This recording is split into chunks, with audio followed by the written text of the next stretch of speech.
Good afternoon, everyone. Welcome.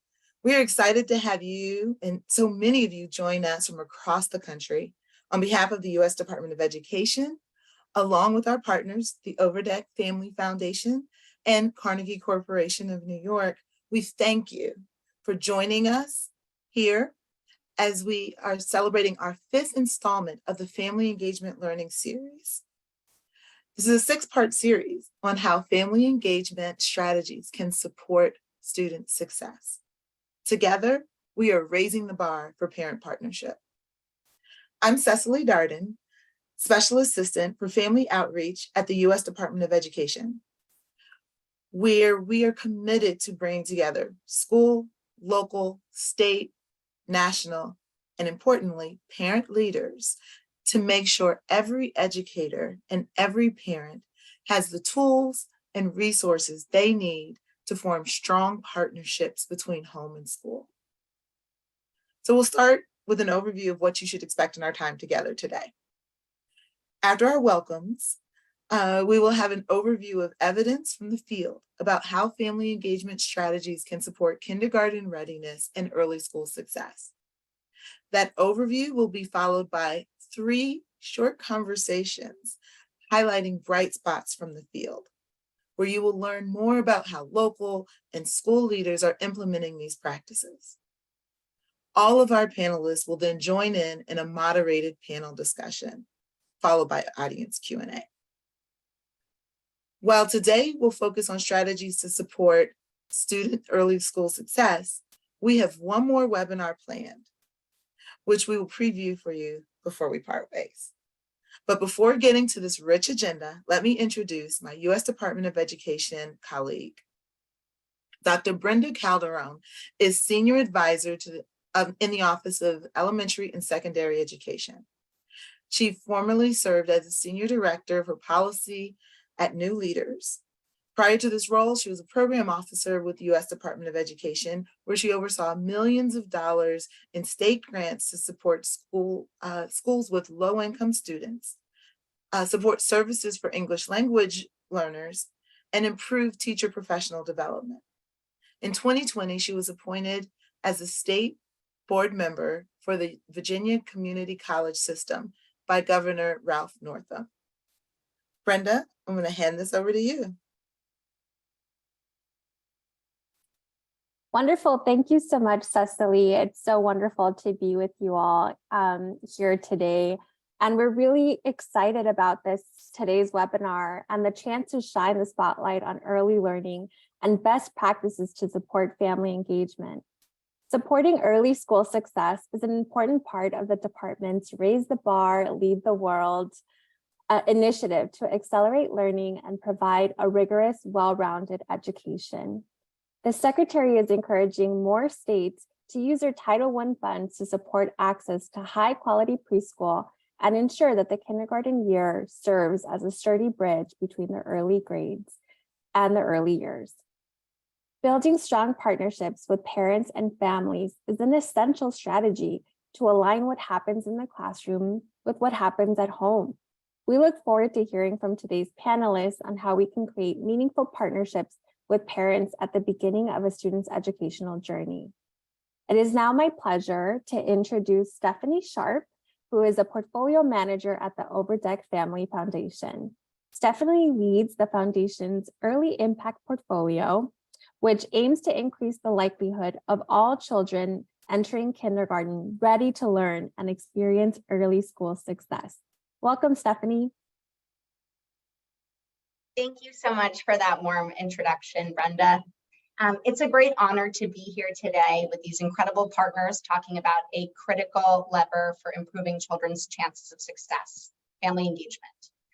For those of you who've joined for previous sessions, I certainly sound like a broken record when I say that the research is clear. When schools effectively engage families, children tend to succeed not just in school, but throughout life. This includes better attendance, higher grades and test scores, fewer special education placements, more positive attitudes and behaviors, higher graduation rates, and greater enrollment in post-secondary education. Not only are these indicators that we care about because they translate to student success, but these are the indicators that we evaluate our schools and districts' efficacy against.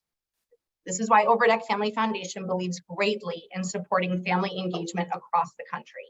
We are honored to be a leading partner in this work and are excited to participate in this virtual learning series together with Carnegie Corporation of New York and the U.S. Department of Education, spotlighting evidence-based strategies and research, along with innovative family engagement programs designed to accelerate student success. We are so thrilled to see how many school leaders, district leaders, and state leaders are joining us for these conversations. If you're here today, we know you are already thinking about family engagement. And we hope that this series, which lifts up how districts from across the country are investing in family engagement, the impact that they are seeing on these outcomes we all care about, and how they are funding this work, will help you prioritize some solutions for the coming school year. Over the last 5 months, we heard from experts from Connecticut to Colorado, Los Angeles to Louisiana on how family engagement can support reading and math achievement, attendance, immigrant families and multilingualism, and student mental health and well-being. If you missed any of those conversations and want to catch up, Taylor will be dropping a link to a YouTube page where you can view all of the previous webinars. Next month, we will be discussing how family engagement can support college and career readiness. Today, though, we'll hear from experts on how family engagement can support kindergarten readiness and early school success. Fewer than half of all kindergartners come to school kindergarten ready, with significant disparities by race and income. These statistics have huge implication given that kindergarten ready children are more likely to master basic skills by age 11, less likely to drop out of high school, and more likely to reach middle class status by age 40. We know that achievement gaps start early and persist. So how we can engage families to ensure all kids are coming to school ready to learn and building those early academic and social emotional skills that are strong predictors of long-term educational success is of the utmost importance. Our conversation today is moderated by an amazing champion and leader of this work, Yolie Flores. Yolie is the CEO and president of Families in Schools and has spent more than 3 decades working in the field of family engagement. Yolie, it is such an honor to have you here today. Thank you, Stephanie, so much. Good afternoon and welcome, everyone. We are so pleased that you could join us today for this important conversation on how family engagement supports kindergarten readiness and school success. As Stephanie shared, my name is Yolie Flores. I'm CEO of Families in Schools, and I am pleased and honored to serve as your moderator for this 5th webinar session, part of the Family Engagement Learning Series sponsored by the U.S. Department of Education, the Carnegie Corporation of New York, and the Overdeck Family Foundation. As you've heard just now, today we will have the opportunity to focus on the early years and explore why family engagement matters as a strategy long before children enter kindergarten. As important, we will have an opportunity to hear about 3 exemplar programs and efforts, which we call bright spots. These bright spots offer us a set of concrete examples of what family engagement in those early years can look like, what they can achieve, the collaboration that makes them work, and the lessons that we can take as we each do our work in communities across the nation.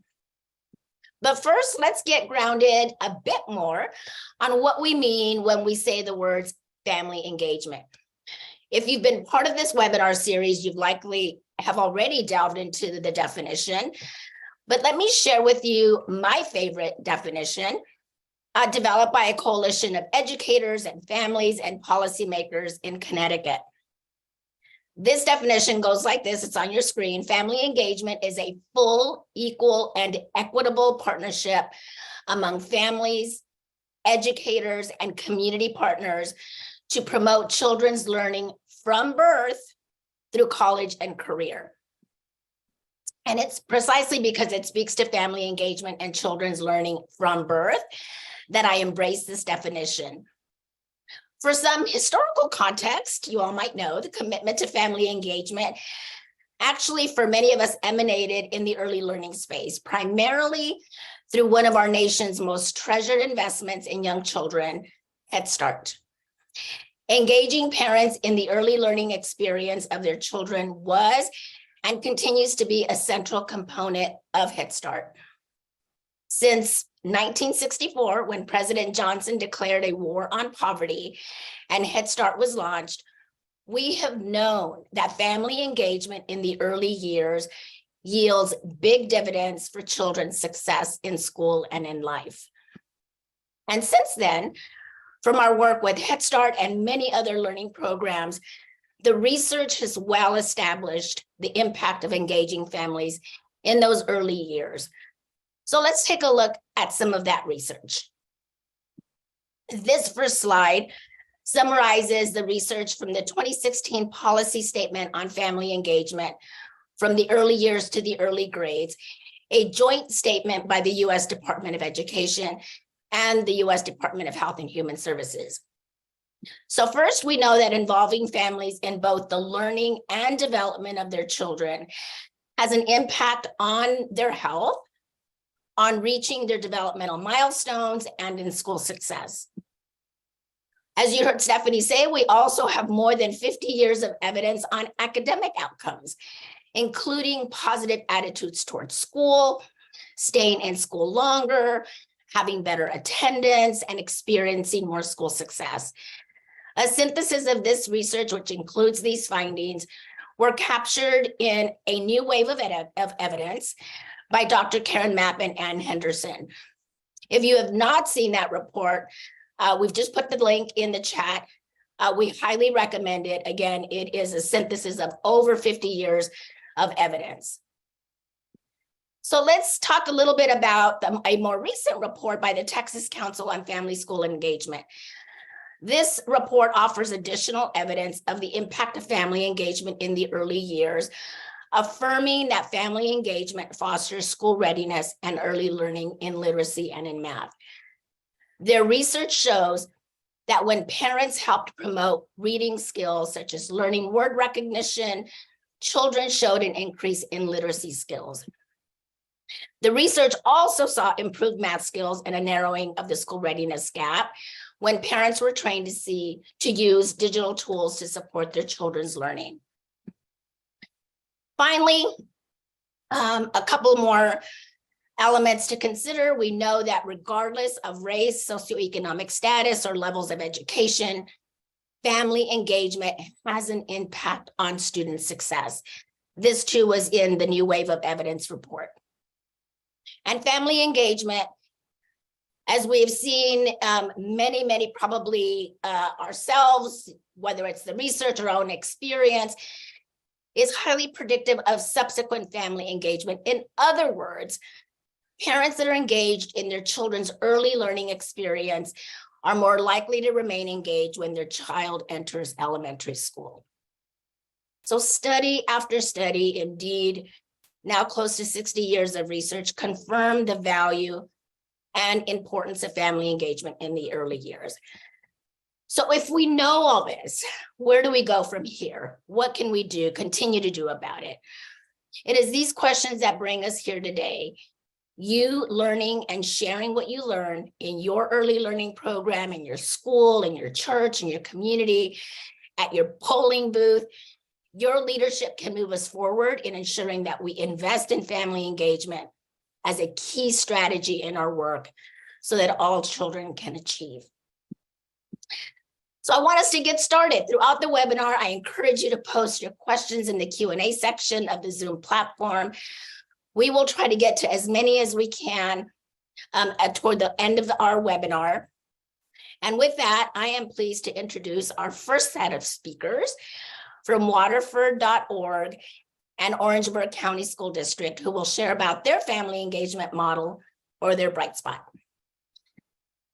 So first is Rebecca Crouse Kelley. Rebecca is an attorney and community builder. Rebecca is a skilled executive who has devoted her career to philanthropic advocacy, supporting education, health, and equity advancing programs for children and youth from cradle to career. As Waterford's Executive Vice President of Advocacy, she is responsible for advancing Waterford's mission and growth within philanthropic, government, and public spheres. Also joining is Dr. Sean Foster. Dr. Sean Foster is the superintendent of Orangeburg County School District in Orangeburg, South Carolina. With more than 2 decades of experience in school and district transformation, he has served in various educational leadership roles, including school counselor, assistant principal, and deputy superintendent, chief officer of operations, and student services. So let's begin. Rebecca, let's start with you. Tell us about waterford.org and how it incorporates family engagement. Sure, I'm happy to. And if you'll advance to the next slide, this is where our family engagement quest began, with this question of what if every child came to school on day one ready to learn? So we understand that kindergarten is that sturdy bridge, and Waterford recognizes as an early education nonprofit that it's so important for us to help prepare young learners. We believe that every child deserves access to early education tools, no matter where they learn, in a classroom, in a childcare setting, or at home. And so if we go to the next slide, you can see our mission and how we accomplish our goals of early learning and who we do that with. To achieve our goals, we partner with families and communities to provide early learning opportunities for children, and working together, caring adults in that center of the power of mentoring, caring adults at school and at home, or pre-K centers that are run by districts across the country, or YMCAs and other places. And the homework can help children build their confidence, curiosity, and that sense of belonging. And so you can see that it's not just the academic side of things that Waterford's working on, it's also the important social, emotional development. Family engagement is absolutely essential to what it is that we do. So as children are receiving personalized lessons in reading, math, and science, the caring adults in their lives get the tools that they need to help guide their young learners' process and their learning. So caregivers receive coaching and resources to help facilitate the fun and engaging learning that kids are using with the software that Waterford provides. Waterford also, our secret weapon, I'm going to give it away. You ready? Parent coaches. They're the ones, and our family engagement team, often educators themselves, are providing practical tools to caregivers, whether it's one-on-one on how to advocate for their child in the classrooms that they're going to be going into, or it may be through one of our family academy sessions, which have been very impactful in Orangeburg, as Dr. Foster is going to talk about in a few. We also provide the parents with the data so that they begin to understand some of the different concepts around learning that is so essential for 4-year-olds, for example. And so just as we share that learner data with educators in the kindergarten through 2nd grade space, we also make sure that the parents and the families are empowered to understand how that data can impact their learning at home, outdoors, or in the community where the students are. And if you'll go to the final slide, one of the other things that I want to mention in this Waterford Cares framework, which really guides the work of our family engagement, is that feedback from families as we're engaging in this across the country. It really helps to improve our family engagement services. So this CARES framework, as you can see, helps to drive inclusive family communication, the academic content, genuine relationships, which are the backbone of all family engagement, I believe, and aligns with the research you shared with us, clear and flexible expectations, as well as concrete support. And through the feedback around these different elements of our CARES framework, we're able to hear from parents about how their Waterford coach helps them take an active role in preparing their child for kindergarten and beyond. And those positive relationships with caregivers are absolutely essential to all of that work. Great, thank you, Rebecca. One more question, actually 2 more questions for you, and then we're going to turn to Dr. Foster. Talk to us a little bit about how you have been able to engage parents and what lessons have you learned along the way, both before and since the pandemic. We know that changed so much, but before and after, how have you been able to engage parents and the lessons learned? Definitely, and if you'll go to the next slide, some of the lessons learned, our friendly guide, Wyatt over here, the gopher on the left, and Rusty and Rosie and Cardinal and Squirrel and Turtle have been the keys for us accessing children and tapping into what inspires their learning and what parents have been able to share with us both before the pandemic and after the pandemic is that they want to get to know each other and that those connections with each other and with experienced mentors, sometimes it's just the simplest question that they have, but they're maybe too embarrassed to ask somebody else. And Waterford provides that safe space to say, no, really, it's okay. You can ask anything. And we're able to then share with them.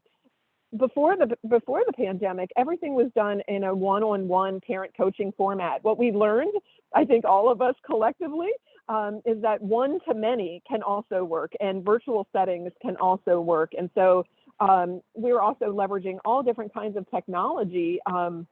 Nowadays, there's been all kinds of studies around how SMS text messaging can also be effective to help remind parents and give them those tips and cues and clues that can help them and support them and keep them encouraged as they're motivating their early learners. We also, one of the other things that changed during the pandemic was this idea around a family academy. And so being able to facilitate and curate in partnership with educators and different partners, we're able to provide a more responsive family academy that meets the needs within particular local communities, which has been essential. And so one of the other amazing things that we've discovered as we've been scaling nationally is that Waterford finds allies for family engagement absolutely everywhere. Sometimes, you know, I have a background in full service community schools, and so sometimes those allies are in unexpected places, whether it's vision and dental screenings and providers, those Head Start centers that you opened us up with, and focusing on them. Sometimes it's pediatricians who want to prescribe early learning. There's just children's hospitals are reaching out saying, this is something that we care about too. How can we, again, as you pointed out, the Connecticut, birth through a career, like how do we work together? And we're finding those allies, and we're able then to configure solutions in partnership with and for community members and parents themselves. That's great. And sometimes we may have allies we never even thought about, and yet they're right there in our community. So thank you for lifting that up. Now, your traditional pre-K-2 model didn't include an emphasis on families, but it was added with the creation of Waterford Upstart for pre-K. Can you share what inspired that shift and talk about the impact of incorporating family engagement into your model? What impact has that had on student learning? Absolutely. So if you'll go to the next slide, one of the things that has been in Waterford's DNA since our founding in 1976 is research. And so it's no surprise that what inspired that shift to better support families, and it came from the multiple third-party random controlled trials studies that we have done over time. Now, as we look at those results and the impact on learning, we're very, very excited that our multiple EIR grants have resulted in our inclusion in the What Works Clearinghouse without reservations, and that we're meeting the ESSA Tier 1 evidence standards. So over 90% of children who are using Waterford in the year before kindergarten enter at or above that kindergarten level. And the gains are lasting. I'm very pleased to say that longitudinal studies show that Waterford participants outperform their peers on state standardized tests in reading, math, and science through 4th grade. So it gets us into that critical hurdle that the Campaign for Grade Level Reading is so effective on. And so for us, the impact on learning is essential. And we found that our traditional Upstart model, which was at home, one-to-one parent coaching provided, we learned how important those different connections are, so that we're able to then innovate and expand where we're going, so that we can just multiply and scale the impact on student learning. And so we're very excited. And I know you're going to ask Dr. Foster about some of the impact there in South Carolina. Exactly. That's exactly where I'm going. So turning to you, Dr. Foster, tell us about the Orangeburg County School District. Perhaps share the details of the partnership between the school district and waterford.org. Let's start there, and then I have some additional questions for you. Yes, ma'am. Thank you, Yolie, as well, for allowing us to be an active participant in this panel for something that we're extremely passionate about here in the Orangeburg County School District. Not just the school district, but our community as a whole. I think Orangeburg is the best place on earth, and I mean that sincerely. When we look at our unique situation, it lends itself to such success in the future. So we're unique in many aspects. In 2019, Orangeburg County consolidated 3 school districts into 1 school district. And I had the pleasure and the honor of serving as the first superintendent of the Orangeburg County School District. So I just want to put this in context. You take 3 separate communities, very distinctly different communities that span a district 1,400 square miles in size, the size of Rhode Island, New York. It takes me about an hour and 40 minutes to get from the east to the most western tip of the school district. We service about 11,000 students in 32 schools with about a little over 1,800 employees. As you can see here on the screen, our demographics, we're 86% poverty rate. There's no student in this school district that pays for breakfast or lunch. In addition to that, you see our demographic breakdown, where we're 75% African-American, only 3% Hispanic, 17% white, and 3.9% other. And we speak only 12 languages here. But as mentioned on the screen, the poverty rate and the challenges of having such a wide geographical area to service makes it difficult for us to fulfill one of our missions. And that's to make sure that all means all, that it shouldn't matter where you live, who your parents are, how much money you have, how much money you don't have. Every single child deserves a high quality educational experience. And we say experience intentionally because yes, academics are important, but there are various aspects that we have to involve in the student's educational life. And I say life in all sincerity, because what we do now with literacy and family engagement will determine the type of life or the quality of life a child will live for the rest of his or her life. So that's the school district, but the partnership, that's the one thing that I'm most excited about. This partnership is something that, as far as Orangeburg is concerned, we started in the 21-22 school year with just our 4K students and the Upstart program. Those students were able to get on, and we engaged those parents, and through the hard work and support of Waterford and our district staff, we had 100% of our families pick up their devices in 4K and participate. They were there with us lifting, standing shoulder to shoulder to ensure that we contacted parents. Parents came in, they did the parent orientations. So you talk about a partnership when you start off with something that genuine, because you share the same passions about what early literacy and family engagement can do to change and transform a community, is where the partnership started. Those 4K students went on, and then we expanded and did a pilot for kindergarten through second grade starting in January. And this pilot stemmed from teachers.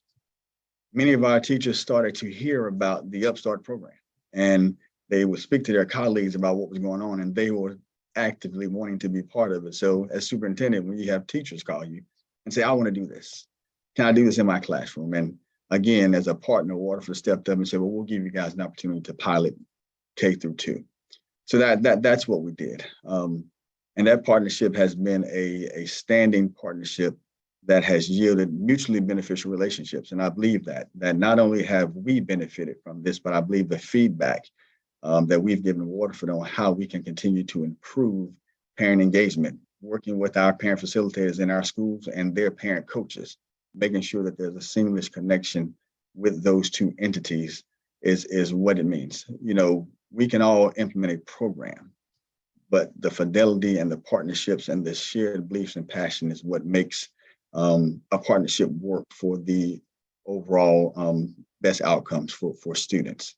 But if you can go to the next slide, and we don't have time today, but if you can take 5 seconds or so to view the QR code, it'll take you to one of the most powerful videos that summarizes the partnership with Waterford and Orangeburg County, and it'll showcase one of our early scholars and her bonus mom, who talks about the importance of family engagement and literacy and tying those things to quality of life, and what it is and what it means to Orangeburg County School District, but more importantly, the outcomes that we're beginning to show, and that students are becoming obsessed, as she says it, as a 4-year-old with a literacy program. Well, I can't wait to watch it. So let's talk about those impacts. We'll all watch the video once this webinar is over, but let's talk then about what you have seen as a result of the partnership with Waterford.org and with Upstart. What have you seen in your district in terms of student achievement? Yes, ma'am. As a superintendent, the data is where the rubber meets the road. It tells us if we're going to continue something, or if our financial resources are worth the investment for our children. And as you see here on the screen, I'm a data person, and my folks in my school district, it's a nuance of mine. I always have to see what it is over a period of time, and progress monitoring and looking at those things. So we transitioned to iReady last year in our school district as our universal screener, and also our teacher support toolbox. So what you see here on the screen is phenomenal. So the kindergartens that you see represented here represent those 4-year-olds, that initial group who started as pre-K students with the Waterford Upstart program. And so as you see here in phonological awareness, when compared to the national iReady data, our students were performing equal to the national data. But if you go down and you look at our literature, we were lagging behind just slightly there. But informational text is something that I want you to pay close attention to. We were lagging behind the national average there substantially by about 9%. So if you transition to the next slide, and that was when they came in the fall of 2022. So we retested our students again in the spring. And again, I wanted you to pay close attention to informational text, because that was the area in which we were lagging the most. And when Waterford came to speak to me, they talked about the adaptability of the program, that it adapts to the actual needs of the student. So I always question, well, how does that happen, and how do we prove that that's actually the case? But that data metric there kind of summed it up for me, where the area in which my 4-year-old students were lagging the most, after prescribing to those students' needs, we saw the greatest amount of growth from fall to spring, from 32% meeting early, mid, or on grade level, to 77% of those students in kindergarten doing that. So these data metrics, they tell the story, and you can see where we've exceeded or matched the national average in growth for those students throughout those kindergarten years. But not only that, I'm a firm believer that not literacy translates to numeracy gains as well. So I went through, and if you just go to the next slide, I looked at our numeracy and our students in kindergarten, how they're doing in mathematics. And this was amazing. In the fall, only 8% of our students were performing mid, early, or on grade level. By the spring of 2023, 54%. But if I go to geometry, specifically, 22% started, 66% of those students were now performing at mid or on grade level in that context. But I'm always someone who likes to really delve into the data, and I have iReady, but I need I trust that it works, but I have to verify. So I needed another metric to compare the data sets to. So we looked at our kindergarten readiness assessment, which is on our next slide here. That's our state assessment. So I wanted to see if we were seeing the amount of growth in regards to our kindergarten readiness. So if you see here on the screen, when I got here in 2021, about 18% of our students were entering kindergarten ready to learn. That's very But if impressive. you take those students who were in that 4-year-old cohort and move them to 2023, now we have about 37% entering kindergarten ready to learn. So that is almost a 20% increase in the percentage of students entering kindergarten ready to learn. So that's where the rubber meets the road, and that's the proof that's in the pudding. That's right. That's right. The proof is always in the pudding with the numbers. Thank you, Dr. Foster, and congratulations. Your partnership, your collaboration with Upstart and Waterford.org clearly is having the impact that we want for all students. I want to move us now. Thank you to both Rebecca, Dr. Foster. I'm going to move us to our second bright spot. And I know we have so many questions, so please continue to put them in the chat to all of our participants as you hear the conversation. So our second bright spot is Parent Corps and the New York City Department of Education. And I am so honored to introduce Kai Hamer, a longtime colleague and friend. Kai Hamer is an experienced educator and leader who has dedicated her career to teaching, training, and supporting both children and the adults in children's lives to improve educational outcomes. Her career began working for several agencies to support families living in long-term shelters in New York City. And today she serves as director of Parent Corps. So welcome, Kai. And with Kai is David Cintron. David is superintendent of District 14 in New York City. While principal at PS 214 in the Bronx, David led efforts to implement Parent Corps. In his new role as superintendent, he is in the early stages of partnership planning to work to bring Parent Corps across this district. So welcome to both of you. Kai, let's start with you. Tell us a little bit about Parent Corps and how your organization engages families. So happy to be here. Hello, everyone. So Parent Corps is an evidence-based enhancement to pre-K, and we have a mission to build a future where all children thrive. In partnership with schools, we work to build a more impactful education experience, one that centers race and culture, engages parents as partners, and supports children's social emotional well-being to help enhance pre-K quality and unlock the full promise of early childhood education. And here's more about how we do this. Go ahead to the next slide. The slide you see here names Parent Corps' 3 components. There's our professional development, designed to support pre-K educators to form strong, culturally responsive relationships with families and promote children's social emotional well-being. A parenting program designed to support families to promote children's early learning and development.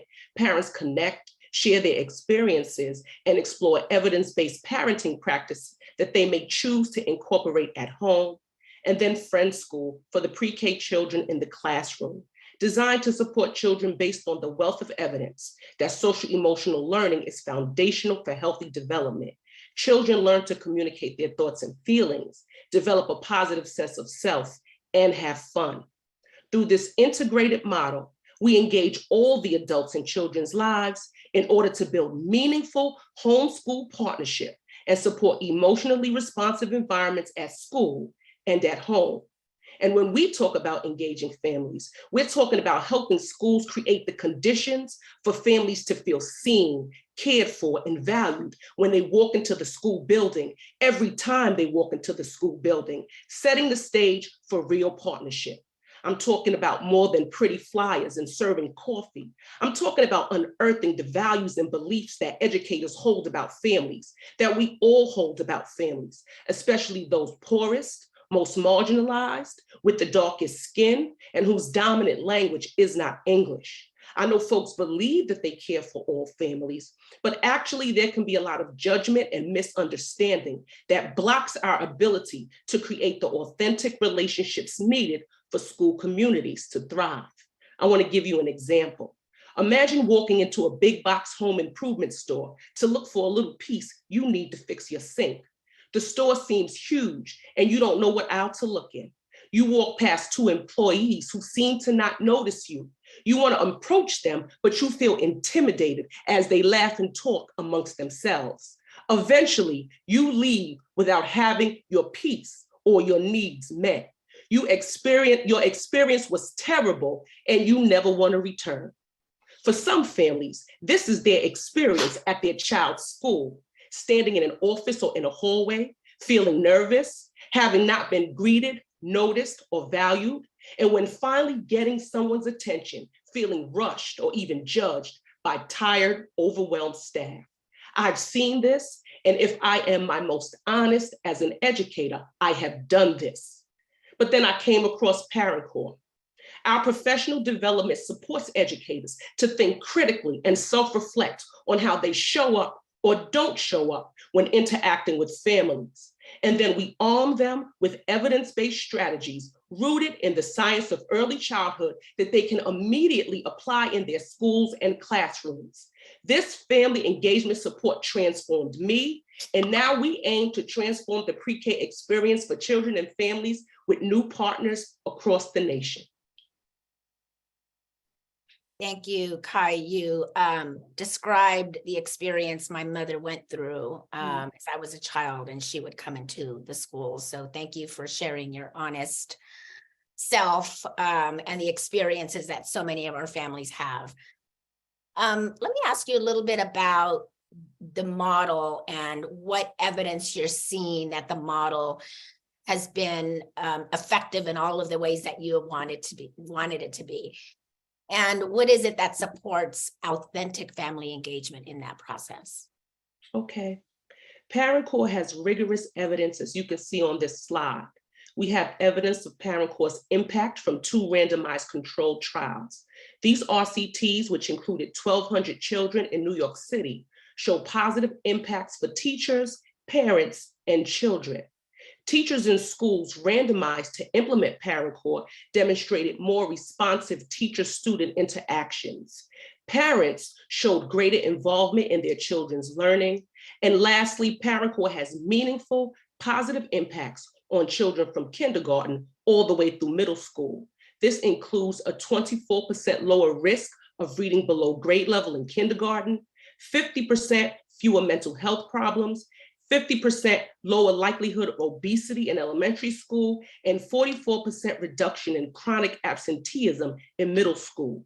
Parent Corps is one of very few early childhood programs with meaningful sustained impacts across all 3 domains of academic achievement, mental health, and physical health. You might be wondering, how meaningful are these effects, considering broader efforts to ensure school readiness and equity for all children? So you can go ahead to the next slide. Parent Corps could help close the Black-white gap in kindergarten reading by more than half. And Parent Corps has a 4-to-1 return on investment over and above the well-documented benefits of pre-K alone. Those are the stats. Honestly, I also know this model works through my own experience. My lived experience is evidence, how Parent Corps landed on me as a teacher and a mother. I was a tired, burned out teacher for 11 years when I encountered Parent Corps' professional development. Living in and coming from the community the model was designed to support. I've seen Parent Corps again and again and again reinvigorate educators to engage with families in ways that are culturally responsive and authentic. Thank you, Kai. I have one follow-up question for you. And that's about dosage. How does Parent Corps determine what dosage is right for districts and schools? And maybe also talk about the lessons that you've learned about what's most effective through the different approaches and the channels that you use to reach families. Sure, Yolie. As an evidence-based model, we know that dosage is really important to consider so that children get the greatest impacts possible. And yet we've always been committed to tailoring our model to fit real-world school contexts. In partnering with new school districts nationally, we've made the intentional choice to offer Parent Corps components a la carte so that districts can choose what best fits their needs. That means districts can partner with us on just professional development or professional development and some of our programming, or Parent Core's full model with all three components working together. In short, we know that districts have unique needs, and we're committed to tailoring implementation plans based on impact and feasibility. Today, I feel excited to talk about effective family engagement. Parent Core is truly unique, and one of the most useful aspects of our model is supporting educators in self-reflection. That is allowing room to think for yourself about what gets in the way of your family engagement. So for example, don't make negative assumptions. Don't lean on stereotypes or perceived deficits of families. Instead, get to know them, what they value, what their strengths are. If you start with this spirit, it will spill over into your family engagement materials, strategies, and conversations, including the difficult ones. Ultimately, do everything with love and honesty. Avoid being the expert. Instead, ask, how do we honor parents' expertise with their own children and their autonomy to choose what's best for their families? School shouldn't be an additional stressor. Yolie, I'm going to say that again. School shouldn't be an additional stressor. If it doesn't feel good, folks won't return. Families don't expect perfection, but aim for genuineness. I saw these aspects of family engagement demonstrated at PS 214 with David Cintron as the principal, really caring for families and exemplifying a real value for the community. We're proud of that work and looking forward to deepening our partnership with David as a superintendent. Thank you, Kai. Well, I'm so eager to hear from David. Welcome, David. Thank you for joining us. So before we get to you sharing the story of your work with Kai and with Parent Core, tell us a little bit about the demographics of your district and maybe a little background on how the pandemic affected the students and families in New York City, just to set some context here. Thank you, Yolie. It's great to be with you. David Cintron, Superintendent of District 14 in Brooklyn, New York. Prior to assuming this role a year ago, I was the proud principal of PS 214 in the Bronx, where I had the opportunity and the great honor to partner with Parent Core and to do such tremendous work around parent engagement. As you described earlier in your research, parent engagement for us is not a singular strategy. It's part of a comprehensive approach to bettering the outcomes for all members of our school community. And your definition, I think, is exemplified by the work that Parent Core does and we did together. But we do know that the pandemic did remind us that we had to learn to innovate quickly. We had to regroup and sort of shed the ways in which we worked prior to that point in history. And the sense of isolation and the stress that took its toll on all of us was particularly impactful on children, especially our earliest learners. One of the things we learned as school leaders in particular is that more than ever, the importance of trust and human connectedness had to be revisited with students, families, and with our staffs. We recognized coming out of the pandemic, toward the end of my time as principal and the beginning of my time here as superintendent, that we had to address the interrupted learning because of the pandemic and the impacts that were driving the lessons that we had to learn, namely that it was time to really take a hard look at how we tend to the mental health needs and the emotional wellness of our students, our families, and our staff, how well we were centering social justice and literacy, in particular for the early childhood grades, and how we could leverage the virtual space to recover the learning loss of the time and advance the outcomes for students moving forward. So for example, I'm proud to share, for example, we have in our new teacher contract that was just voted on the first opportunity for teachers and students to work virtually, different hours and spaces of the day in order to support students as they make, particularly our high school students, as they make strides to improve and to recover the loss and to better their outcomes. So I'm proud to say that my school was sort of a microcosm of the city. My district now is a microcosm of the city in terms of the demographics, our racial breakdown, our economic breakdown. At the school, we were about 75% Hispanic, 25% Black, and 93% Title I. In our district today, we're about 54% Hispanic, 21% white, and 17% Black or so thereabouts, and about 68% Title I. So the work is very universal. And as I said earlier, the lessons learned from the pandemic and the work of partnering with families and in the very way that was described by the definition from the Connecticut State Department of Education has implications for us all in all aspects of the work we do as school leaders. Thank you, David. Let's talk about impact. Say a little bit, if you will, about the impact that you've seen as you began your work with Parent Corps and since you've implemented.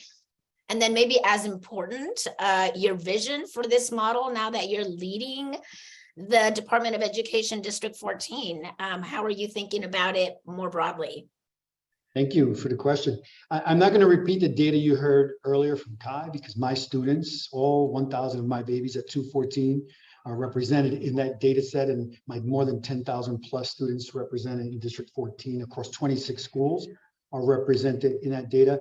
What I wanted to share was a little bit of that, the story of how this program, what does this program bring and the partnership bring to a school and a school community in terms of the practical implications. And so we sort of had at 214, when we partnered with Parent Corps, we didn't want to do a la carte, we wanted all or nothing. And we went in to ensure that we were matching our resources to what the Parent Corps partnership was bringing to our school. So we leveraged several funding resources, such as our pre-K funding, our Title I funding, and a few others, to name a few, so we could create a comprehensive experience for our families that started with one cohort in English and then expanded to two simultaneous cohorts in both English and in Spanish to meet the linguistic needs of our families. And regardless of which cohort families were a part of, in our program, you would see a simultaneous working of engagement with students and staff, as well as with parents. I should say parents and siblings if they existed. So I just wanted to quickly weave a thread about the impact of the program. We saw at our school was an emerging robust curriculum, and particularly in our pre-K and into our kindergarten program, that included social emotional learning and development through our Friend School program. It was all CASEL aligned with the social emotional learning competencies. Excuse me.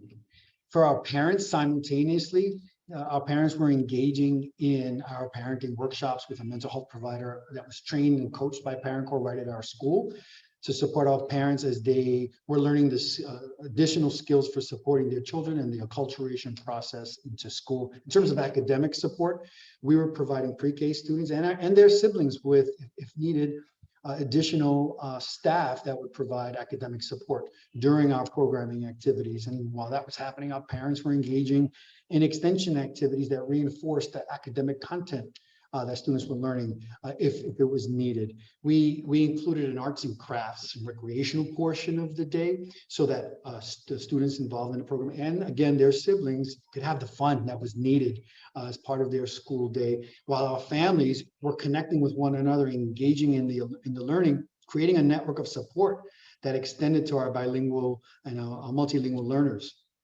The access to a mental health provider and to other school resources was just a huge benefit to our families who may have needed it at certain points throughout the school year. And ultimately, the community building came together around a family-style dinner that we provided for families, students, siblings, and the staff members coming together as a community on a regular basis to break bread and alleviate one small burden, right, of having to run home afterward to cook dinner. It was provided at the school and through our program. And ultimately, we saw an improvement in attendance in our early childhood grades, which ironically, we were struggling with at the onset of our partnership. David, I'm going to move us along in a few seconds, but I want you to wrap up. Yep, I just wanted to share that we had stronger transitions to kindergarten and beyond. There was a great improvement in our literacy outcomes beginning with kindergarten as we tracked over the subsequent years. There was also a significant reduction. We tracked the students who had participated through Parent Corps into the elementary grades, upwards of 3rd, 4th, and 5th grade, and we saw a huge drop in special education referrals for those families that participated versus those who didn't participate coming in from the beginning. And I have to underscore the higher literacy outcomes. We paid attention to how well students were moving along the continuum of literacy learning. And for those students participating, we saw significant gains. Well, congratulations, and what an exciting partnership and collaboration, and just the opportunity as superintendent for you to really take this throughout your district, David. We're excited to hear how that goes for you, and share your journey at some other point. Thank you. I'm going to move us now to, thank you also, Kai. Let's move on to our third bright spot. And this is Schools of the Mind and Denver Public Schools. So let me introduce our two speakers. First is Dr. Deborah Leong, a longtime friend and colleague. So excited to be with you, Deb. Dr. Deborah Leong is president and co-founder of Tools of the Mind. She has co-authored numerous books, articles, and educational videos on the Vygotsky approach to psychology, the development of play, and early childhood assessment. She has also taught developmental and cognitive psychology at Metropolitan State University of Denver for 36 years. Joining Deb is Priscilla Hopkins. Priscilla began her educational career teaching second grade in a bilingual classroom in Southern California. She's been an administrator in Denver Public Schools in Colorado since 2012, and most recently was the principal at Godsman Elementary School. Today, she serves as the district's executive director.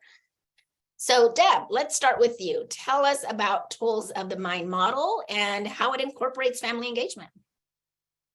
Thank you, Yolie, for the warm introduction. So our program began in 1993, and we're currently in 22 states and serve more than 35,000 children a year. We're a comprehensive pre-K and K curriculum with professional development.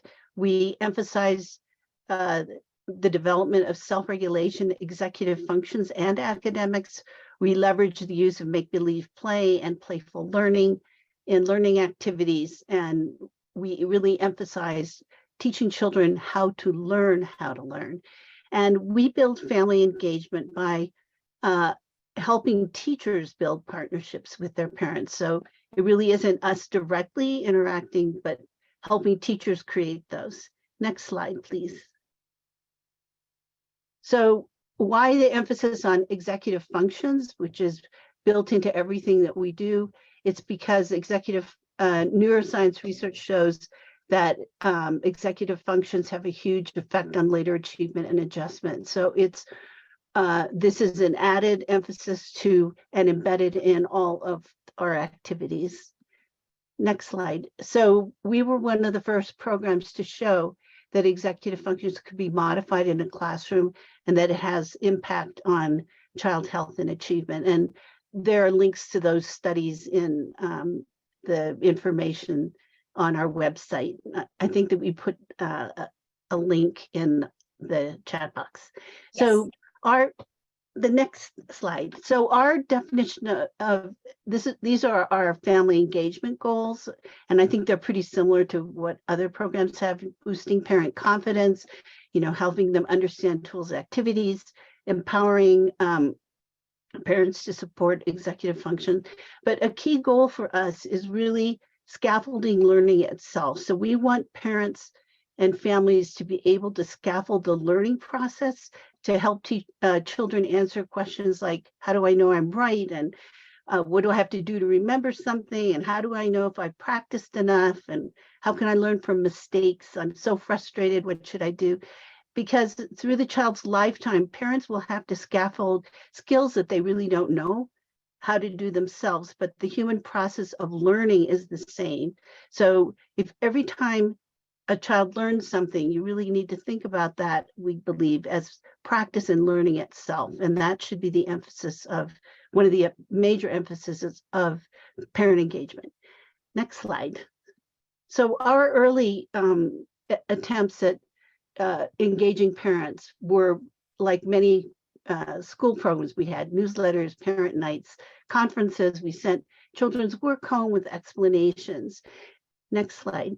And so what happened to us is the pandemic really brought us up short and forced us to rethink the concept of family engagement, primarily because parents were now going to be responsible for the practice that we used to do in school, in classrooms, the practice of the skills and the concepts was going to be moved to home because of the pandemic. Next slide.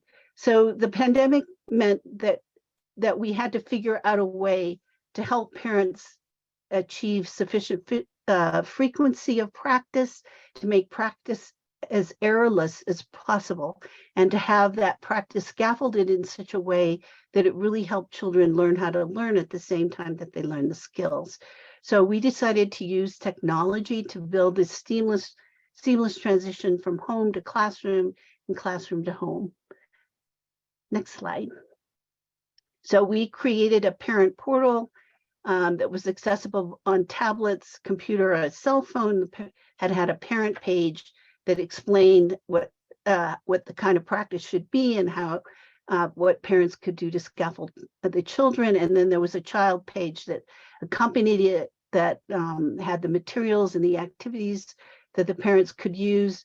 All of this, the parent page was translated into the 100 different languages, and the child page had both Spanish and English versions of our program. Next slide. I wanted to say that all of this is controlled by the teacher. So as the teacher moved through the program, the teacher would release different activities and different supports for parents. We also had a reading and writing app that was used in classrooms, and we were able to send that home, and the data that parents that was collected on children at home was sent to a dashboard that helped the teachers plan instruction. And next slide. We created something called Family Connect, and it allowed teachers to provide coaching and support for parents. They could upload videos of children learning at home, and teachers and parents can exchange texts that were translated simultaneously into 100 different languages. So Priscilla's going to talk some about that. Great. Thanks, Deb. So let's move on to Priscilla. Priscilla, thank you for joining. I think I have some data to show first. Oh, okay. Tell us about the impact. Sorry. Synthesize it in a minute, and then I need to move on to Priscilla, so we give her the time. That would be good. Thank you. Sure. So the next set of slides show the data that so this shows usage, and the next slide shows that teachers who used a lot of the strategies coaching parents had better outcome scores. The next slide shows that parents, we did a survey of parents, and all of them, this is the pre-K data, and it shows that parents really used the resources that we gave them, and they were really appreciative of it.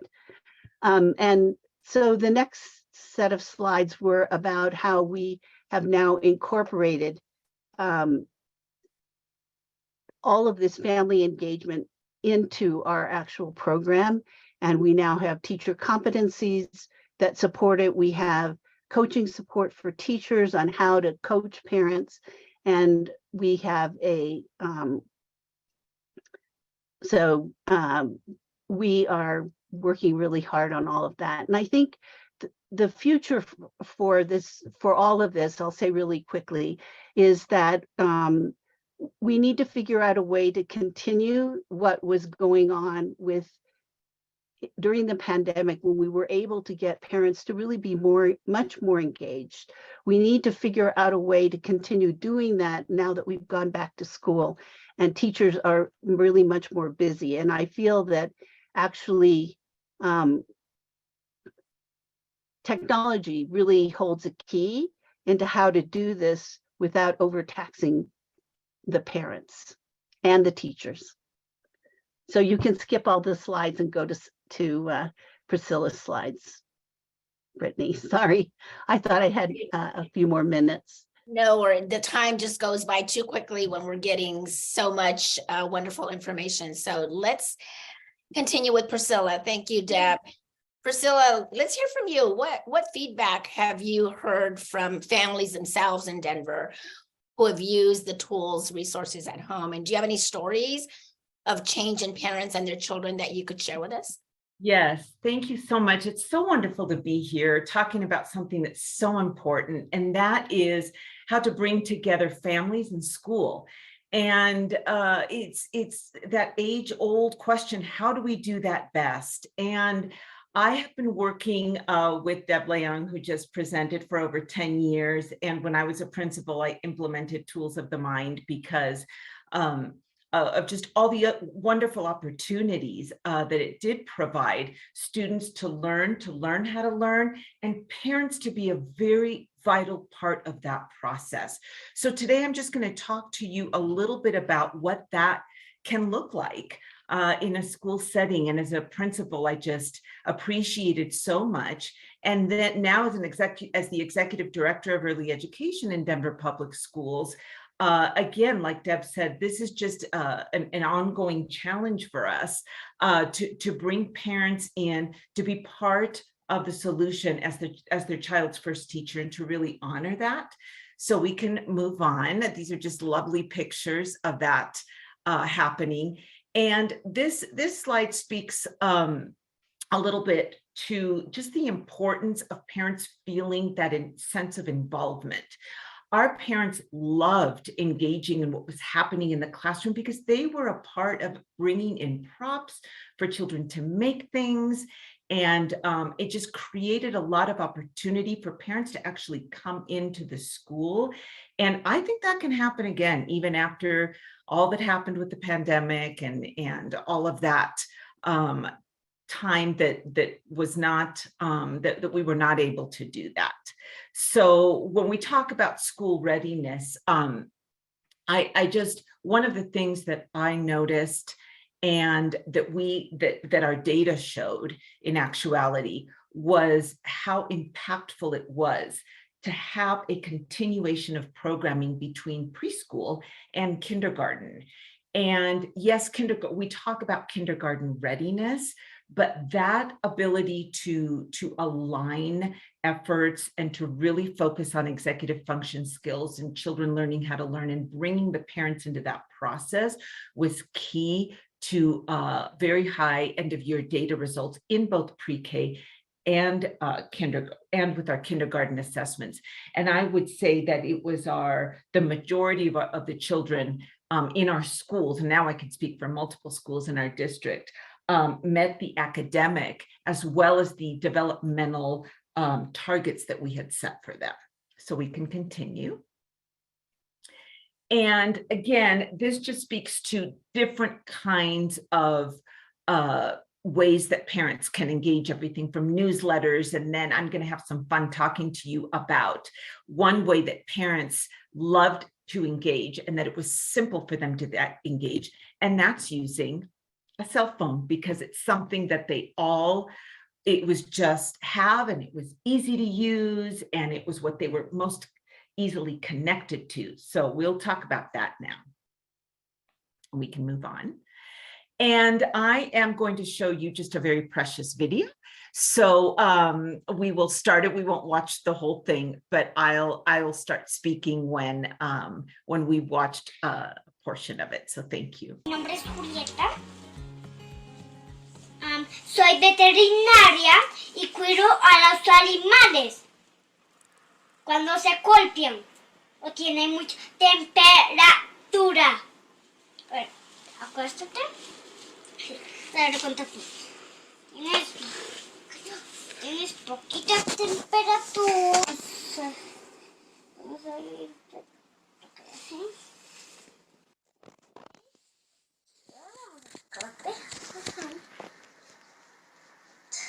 ¿Dónde está mami? Corazón aquí.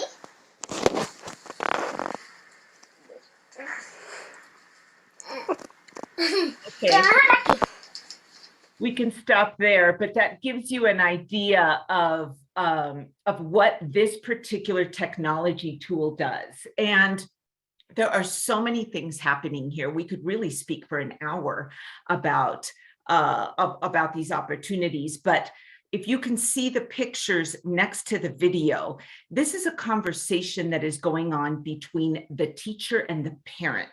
So this is an opportunity when the parent is able to film their child at play and send it to the teacher. Some incredibly important things are happening here.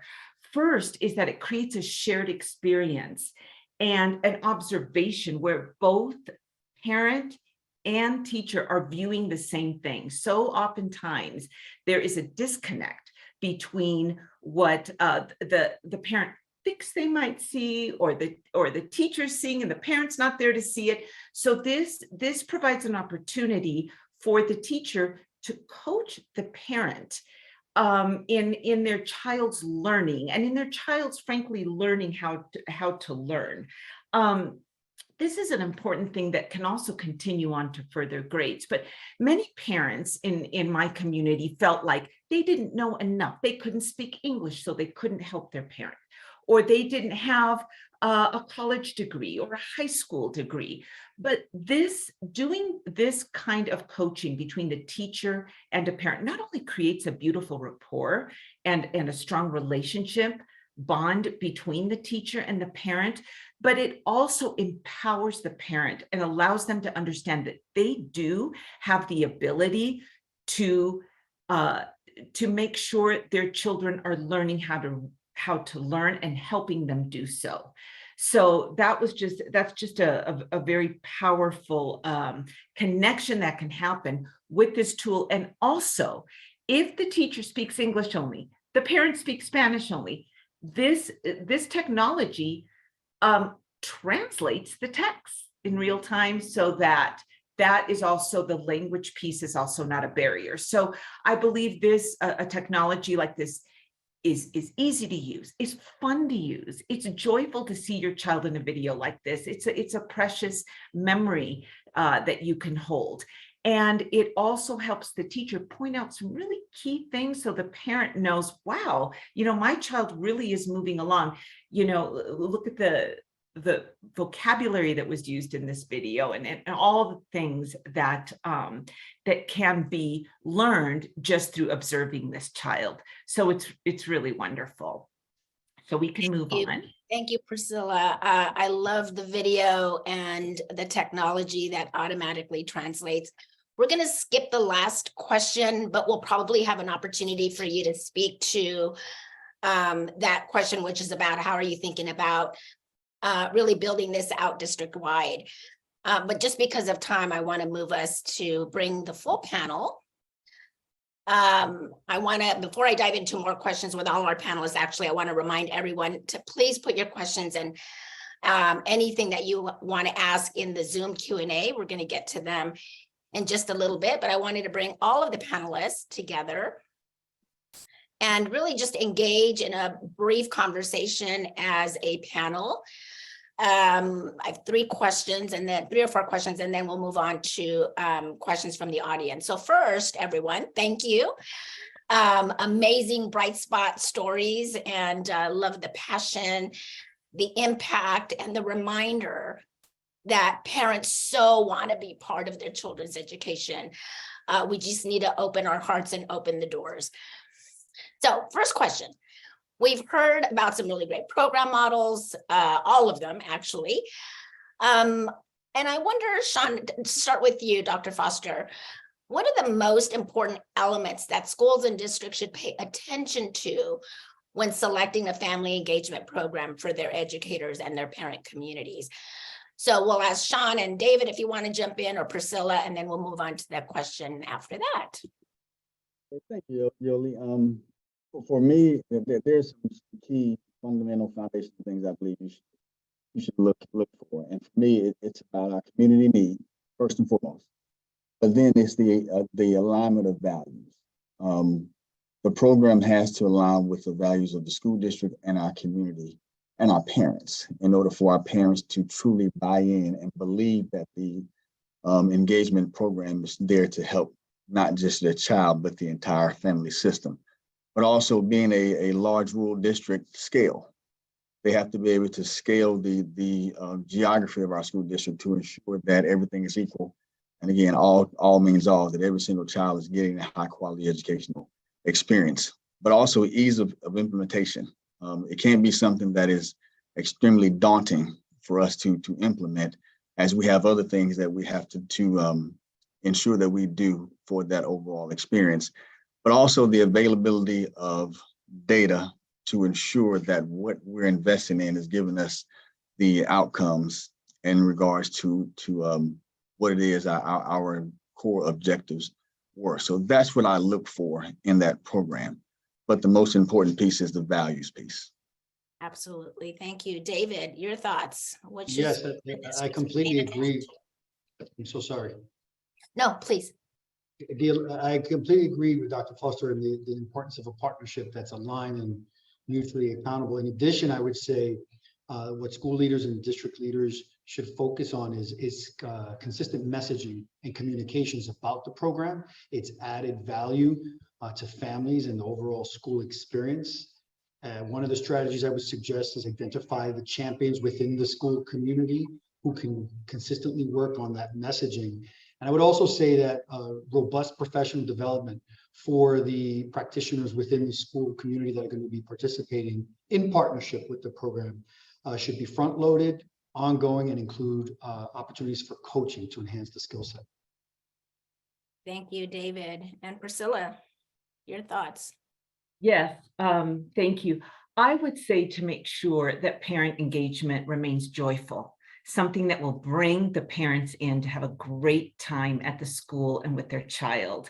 And if it's joyful, they are going to show up for it, even if it's on their phone or via Zoom. So I just think we need to inject some happiness and some joy into people's lives. I love it. Love it. Let's stay with you for a moment, Priscilla. When you think about evaluating the efficacy of your family engagement efforts, what do you look for? What are the indicators? What data are you bringing to your school board so that you have the commitment of more dollars, more investments in these efforts? Well, one of the things that we do, those things are very important. We keep track, of course, of what parents attend. What is it that they are showing up for? What is it that they like to do?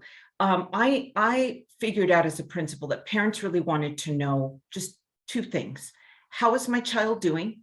What can I do to make it better? What can I do to help them along?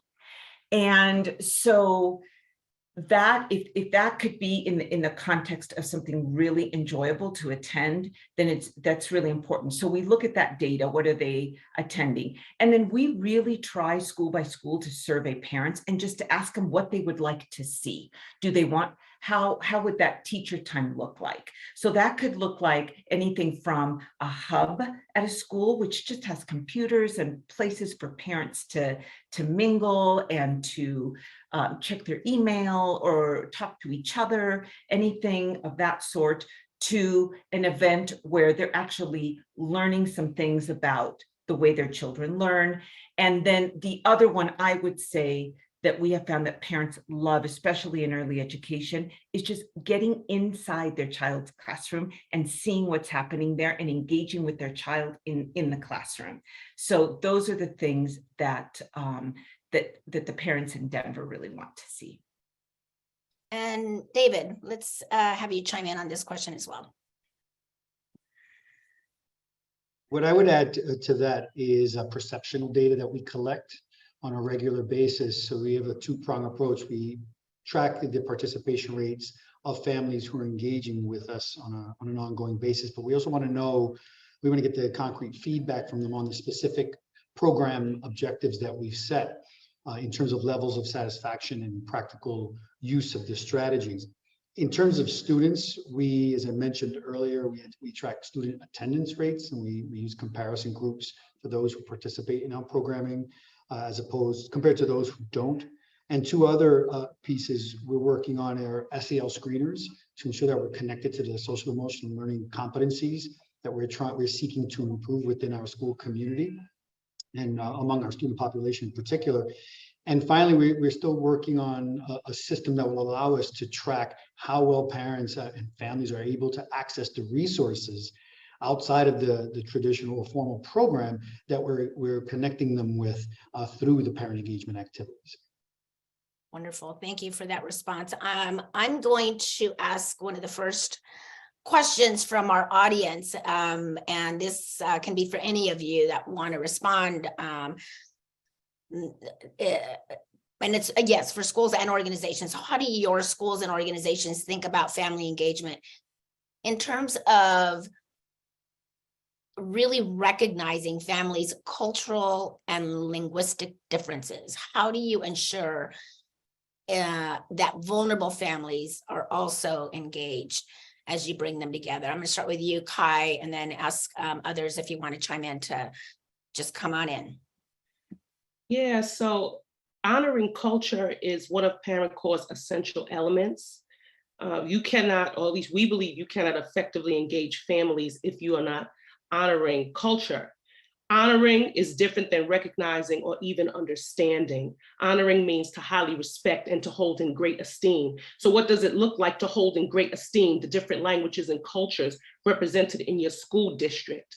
That's for school district leaders to answer, but I want to give a super quick example. If a letter is written first in English and then translated in Spanish or into another language, and that translation is often mechanical. So an app is used, and then there's language that's not written well, or that doesn't come across correctly. And so if you're the person reading it and that's your native language, you can see the disconnect. And so you then feel disconnected. So how can we even improve translation so a machine is not doing it, or so that it's someone else who's of the language is actually vetting it so it lands better? Just like one technical aspect where language really, really does matter and culture matters. Great. Anyone else? Rebecca? Well, I'll be happy to add to that, Yolie, if you don't mind. We spoke about water from a broad perspective, from Upstart, but earlier Rebecca also mentioned the Family Academy. So in Orangeburg, we're also blessed to have a partnership in addition to the Upstart program with the Family Academy, and we intentionally utilize this conduit to address our ML population. So the Family Academy setup, we knew that was an area that we showed a deficit in how we're engaging those parents. So all of our activities, majority of them are directly tied to our ML population. So there are various tiers, as I call them, with Waterford. You have the Upstart, you have the regular Waterford Early Learning, but then you have the Family Academy. So we can cater those to the actual needs of the community. As I mentioned earlier, it's about community needs, identifying what they are, but then being able to target not only the academic aspect, we're all doing those consistently, but also how do we address Maslow's hierarchy, where we're making sure that sense of belonging is at the core for those individualized groups. Great. Let me go on to the next question. It's so frustrating because there's so much to say and so little time. But I think we can get through two more questions. So let's move on. What have you all found most effective for reaching families, virtual or in person? And do you have any advice to increase family engagement in either format? I know folks across the country are struggling post-pandemic. What are your thoughts? What are your suggestions for our audience? I can go. I just really believe in direct connection and communication. There's a lot of times that we want to rush, or there's a lot of families we want to connect to. So you want to get an app and you want to get the machine to call up people, and that gets repetitive and you just listen, it's school again, and you're going to hang up. It's different when someone calls and says, hey, are you coming? We're having this program. We'd love to see you. You know, I know you, Ms. Brown, you come every week. I want you to come on back. That is just a different connection when you speak to a human being. Rebecca, you're nodding your head. What are your thoughts? Oh, except we can't hear you. I think Kai is right on in terms of word of mouth is the number one thing that we're seeing that's effective in reaching families. Virtual has been a fantastic tool. 74% of Waterford students are from rural communities, and virtual works as well as in person in some ways, but it's that personal connection, the word of mouth. Text messaging and Facebook/Meta, Remind tools, all of that tech we're leveraging to reach families where they are when it's convenient for them. Great. Deb, come on. Yeah, I wanted to say that I agree that the personal connection is so important. And I think the great strength for us of Family Connect was that you could have a almost simultaneous conversation with parents who didn't speak English and really discuss. So the parent would say, well, what is going on here? You know, and you could actually explain what you thought the learning was and what the child was struggling with in a way that video allows you to look at the same thing instead of people telling each other what they thought they saw. So I found that video was really very effective. Wonderful. One last question, and I think this is generally the $64 million question that folks listening in might want to hear a response. How do you fund this? Where do the resources come from? What avenues should folks really pursue for investing and allocating dollars toward this work? And David, I'm going to start with you, and then we'll turn to Dr. Foster. I would recommend, thank you for the question, that folks would be really creative with their resources. One is exhaust the monetary resources that schools and districts receive, particularly the supplemental funding. For example, I mentioned earlier, we offset the cost of our programming using Title I funds.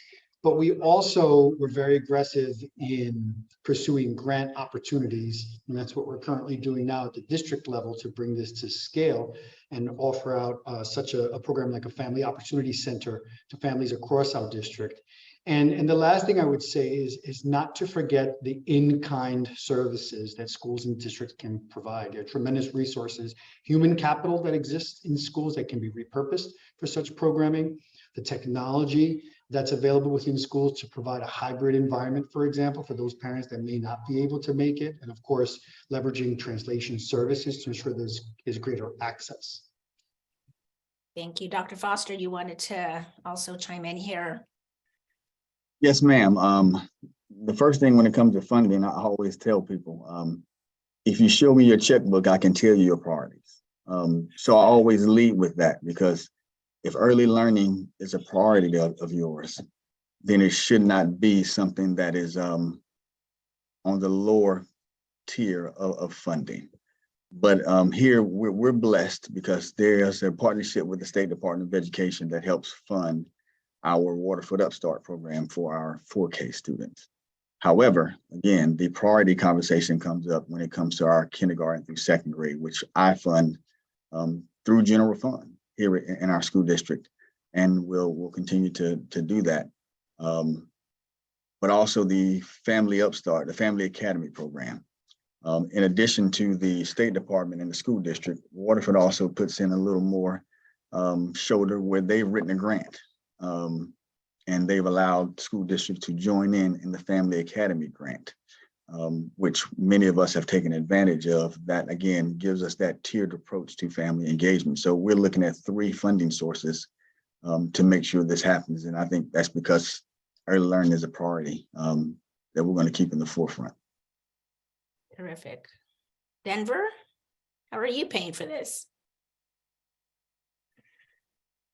Well, to go with what David said, we blend funds, we blend and braid funds, and we've gotten, very, very good at doing that. And to what was said before, if you prioritize this kind of learning and really believe that it leads to academic success for students, then you find a way to do it.